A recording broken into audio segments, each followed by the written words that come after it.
ñuy jiitu léegi-léegi.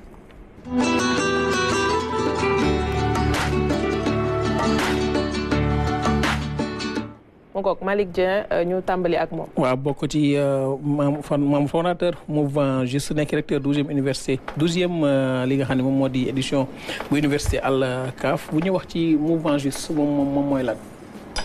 waaw merci beaucoup Abdou Aziz ñu ngi jaajëfal bu baax si invitation bi su ñuy wax mouvement juste dañ naan kuréelu ndaw la boo xam ni dafa am tranche d'âge moom mooy de 0 à 36 ans nekk am benn vision am mission am devise am ay principes directeurs suñ naan mission wu mouvement juste moom mooy agir pour un mieux-être de la jeunesse léegi nag sur 6 axes lañ ko développé moom mooy dans l'action sociale et la citoyenneté la formation et l'éducation islamique dans l'épanouissement décent des jeunes. D'accord. Dans le domaine de l'enfance et des affaires féminines, mais aussi dans le domaine de l'orientation et de l'encadrement pédagogique. Donc mooy 6 axes yoo xam ni mouvement juste da ciy intervenir donc loolu mooy mën nañ ne mission bi bu ñu ne sunu devise dañ koy delloo ci ñaari versets du Coran parce que xam nañu mouvement juste comme le sigle juste mooy jeunesse unie pour la spiritualité, le travail et l'éthique. On voit que le S est au milieu. Donc la spiritualité est une partie centrale des actions du mouvement juste. Donc sunu devise day dellu ci 2 versets de la sourate Al-Kahfi comme sunu université bi ñu mu tudd muy nahnu naqus a'uuzu billahi minash shaytaanir rajiim nahnu naqus alayka naba'ahum bil haqq innahum fityatun aamanu bi rabbihim wa zidnaahum hudaa wa rabatna ala qulubihim id qaamu fa qaalu rabbuna rabbu samaawaati wal ard lan nad'uwa min dunihi ilahan laqad qulna idan shatata bu ñu xoolee ñaari versets yooyu li muy tënk moom mooy ay ndaw lañ yoo xam ne dañoo nekkoon ci situation waroon améliorer situation boobu ils ont eu de l'engagement bi mooy jug xam position bi nga nekk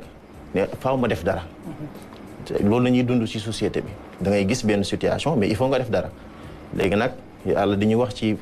histoire boobu noonu ne ñooñu dañoo gëmoon borom bi mais buñ jugee pour def nag yàlla jàppale leen kon ndakate boo jugee am engagement yàlla mën na la jàppale waaye beneen bi moom mooy aussi tamit soo nekkee ci yoon tamit il faut nga am yooyu moytu moom mooy dernier verset bi ci fin bi soo amee kaddu soo amee règlement soo amee manuel soo amee nekkee ci benn société bi daa am lu muy nangu daa am lu muy bañ donc boo ci nekkee nag da ngay moytu yenn ñaal yi mooy yenn jadd yi pour mën a nekk nag conforme par rapport à tes textes mais par rapport ak tamit société bi ngay dund donc juste noonu la ay jeunes lañ y a des élèves y a des étudiants y a des travailleurs de tous bords quand même yoo xam tey ji dañuy ànd di jàppalante ci diine ji mais aussi di jàppalante pour ñoŋal société bi. yan jéego ngeen teg depuis bi ngeen taxawalee kuréel. waaw ba macha allah bëri na mouvement juste mi ngi ci 2013 lañ ko créé. 2013 fii ci Delafosse biñ ko créé ba pare ñu ce qu'on appelle bi mooy sunu 4e année de congrès. xëy na bi ñuy def présentation bi y avait l'université Al-Kahfi mooy partie centrale xëy na émission bi mais mouvement juste mi ngi dem 4e congrès kii di 4e congrès di une stabilité de l'association parce que on renouvelle à chaque fois nos instances positif yeneen édition yi effectivement donc 2013 ak léegi ren mooy sunu 4e congrès chaque année le mouvement juste dans sa planification fait ce qu'on appelle un plan stratégique triennal day dem tëgg pour ñetti at li mu bëgg avec des objectifs stratégiques chaque année mu def ce qu'on appelle le plan de travail annuel avec des objectifs spécifiques ci biir année bi nag mu def ce qu'on appelle un agenda ñu tuddee ko sama agenda pour moomale ko un peu le tour sénégalais bi quoi sama agenda dans cet agenda là il y a ce qu'on appelle des actions et des activités yoo xam ne c'est souvent individuel am na loo xam ne par exemple des pratiques culturelles yoo xam ne nit ki moo koy def am na ci yoo xam ne mbooloo bu ndaw moo koy def au niveau de la section am na yoo xam ne zone B koy def am na yoo xam ne au niveau national d'accord ci réalisation yooyu on peut citer par exemple mouvement juste bi mu juddoo ak léegi on a formé presque 10 000 jeunes yoo xam ne 10 000 jeunes suñ cumulé les 12 ans yoo xam ne formé nañ leen ci dans le domaine de l'encadrement et de l'orientation pédagogique dans le domaine de la formation islamique et de l'éducation li ñu jàpp moom mooy que ni loolu mooy sunu contribution maanaam dañuy ñëw fekk ci leen dañuy ñëw dem ci école yi dañuy ñëw dem ci université yi dañuy dugg ci def ce qu'on appelle les sensibilisations tabac baaxul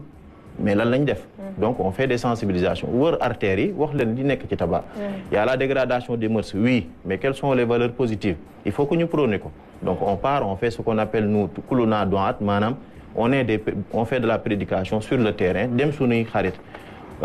pari foot baaxut mais réellement est-ce que xale bi xam na li tax baaxut?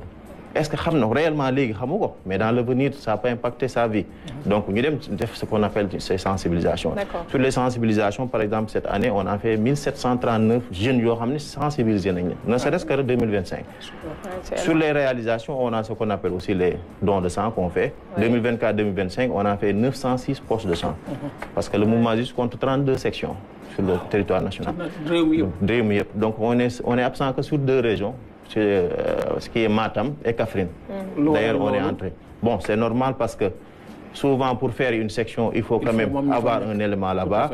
faire ce qu'on appelle les premiers pas, faire ce qu'on appelle le premier tri, l'installation et autres. Mais d'ailleurs, on est sur la bonne voie quand même. Très bien. waaw bu ñu ñëwee ci Université Alkafi bi ñu ñëw ci 12e édition. tey lan moo waral tey taxaw bi bañ nañ def 12e édition bi ba pare tamit fësal ko ba nit ñi gën koo xam. waaw d'habitude ci maturité mouvement wala association. boo rombee 10 ans quand même léegi am nga benn assise. parce que mbir mi def nga ko defaat ko. bu ñu xoolee ñun chaque année suñu génnee ci Université Alkafi on fait ce qu'on appelle un rapport de mission. et s'en sort quand même des recommandations. on voit que ni ces recommandations là wane na ni benn instant que ni yu bëri matal nañ ko. 12e édition wu Université Alkafi déjà mi ngi jógee ci baatu. Kafi moom mooy la caverne du mouvement juste parce que dañoo jàpp ni Versailles fi mu nekk ci suuraat boobu ñun foofu la ñuy delluwaat. li tax ñu tuddee ko université mooy mënuñu koo tuddee école parce que on a des élèves et étudiants et des travailleurs on s'est dit que université mooy gën a ëmb ñëpp. moo tax boo xoolee on va parler de recteur parce que on a assimilé tous les noms. Par exemple on va parler de recteur on n'a pas de comment dirais-je des cours on a des cours magistraux. On n'a pas des... am ngeen ay TDR, c'est ça. Comme ni ñu koy defee ci université. Effectivement. On a des formateurs, on a etc. On a le directeur des études, le doyen des facultés, on a ça. Le recteur aussi. Effectivement. Donc, Université Alkafi nag quand même ci agenda bi mu leen doon wax sànq dafa am activité yoo xam ne nationale la. bii ci la bokk. Donc mouvement juste ci instance am yi ñetti instance la am. moom mooy instance congrès moom mooy première instance bi ñuy dem incha allah ci biir Kafi bi. deuxième instance mooy conseil national chaque 6 mois ñu càmbaraat liggéey bi. troisième instance quand même moom mooy base bi. maintenant nag troisième instance bi nga xam ne mooy base bi dañ ko am lu ku ko piloté moom mooy un comité directeur boo xam ne au niveau national nekk di piloté base bi yëpp. comité directeur boobu nag. dafa bokk ci ay activités nationales yoo xam moom moo koy saytul boppam c'est-à-dire la base mënul def activité nationale. activité locale rek la mën a def. donc le comité directeur moom mooy teg un comité de pilotage. 6 mois avant décembre bi chaque décembre lañ koy def maintenant nag mu saytu liggéey boobu. maintenant nag ci liggéey boobu daf ci am yoo xam ni ci plan de travail annuel bi mu leen waxoon dafa am objectif yoo xam ne dañ ko war a atteindre bokk na ci moom mooy. section yëpp am na lu ñu doon def ci année bi. baax na bu ñu leen dajalee ñu xool ba xam mokk na. parce que bu ñu ko taree ndooyee lay gën a yomb. beneen bi moom mooy aussi l'impact côté sensibilisation si tu as 30 ou 40 personnes yuy def sensibilisation bokkul 1000 personnes. Kafi day regrouper plus de 1000 personnes yoo xam ne dañuy regrouper di defandoo ay activités.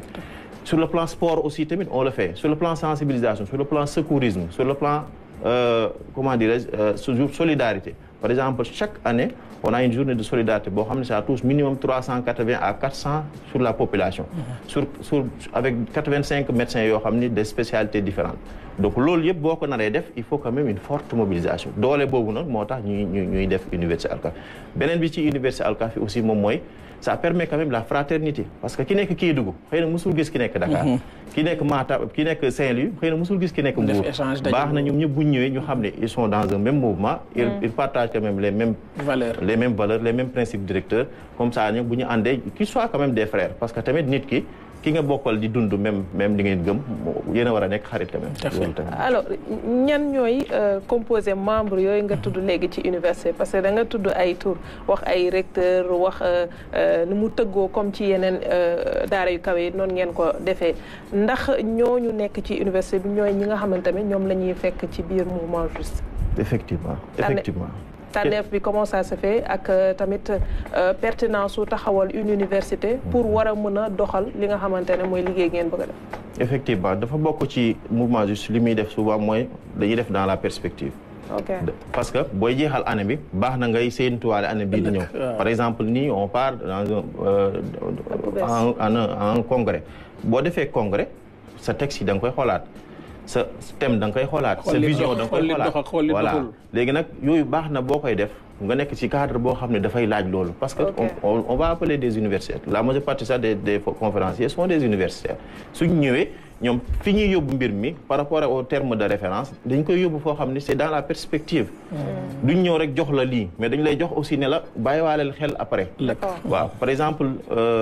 je donne l'exemple souvent suñu thème ren bi par exemple thème édition bi c'est de l'héritage des aînés à l'engagement d'une jeunesse responsable pour contribuer à relever les défis à l'horizon 2050 boo leen xoolee quatre rubriques mi ngi fa yoo xam ne tey ngeen def ko 2050 ba du agenda c'est plus notre vision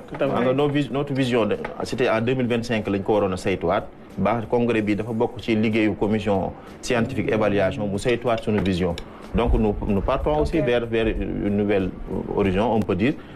une nouvelle vision aussi baax na ci nga xoolaat donc looloo tax xëy na tombé waral mais aussi bu ñëw bu dafa ànd d'accord naa ci sur une partie ça mais aussi tamit lu yoon la parce que mouvement juste day liggéey ak institution yëpp mouvement juste dafa am récépissé 4 mars 2016 affilié wu ci ministère de la jeunesse